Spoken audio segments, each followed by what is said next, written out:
La plupart des maisons sont fissurées ou se sont même effondrées. La place du village sert désormais de site de réinstallation temporaire et les forces de secours s'y rassemblent également. Vous pouvez voir que de nombreux camions de pompiers sont garés sur cette place.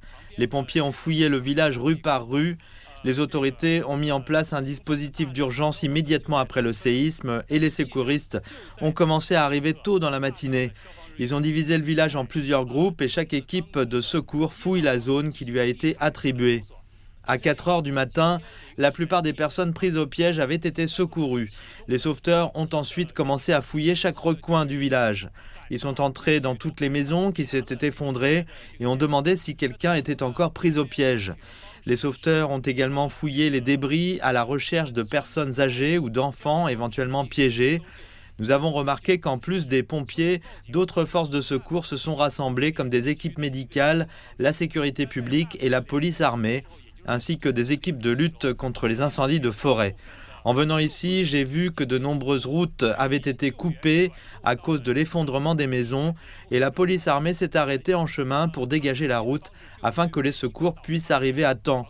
J'ai personnellement constaté que les opérations de secours se heurtaient à 2 difficultés majeures. La première est que l'électricité est coupée et que les sauveteurs doivent utiliser leur lampe frontale pour effectuer leurs recherches.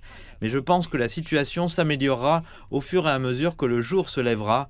Et deuxièmement, la température est très basse. L'altitude du village de Chenzia est d'environ 2700 mètres et la température nocturne peut atteindre jusqu'à moins 20 degrés. Aujourd'hui encore, la température n'est que de moins 10 degrés. C'est un énorme défi pour les sauveteurs et les villageois. La plupart des villageois s'inquiètent des répliques et ils ne veulent pas rester dans les maisons. Alors beaucoup d'entre eux restent sur cette place. Un feu y a été allumé pour les réchauffer. Des tentes ont été montées et d'autres sont en cours d'acheminement vers les zones sinistrées. Et avec l'augmentation de la température et l'arrivée de nouvelles fournitures, la situation devrait bientôt s'améliorer.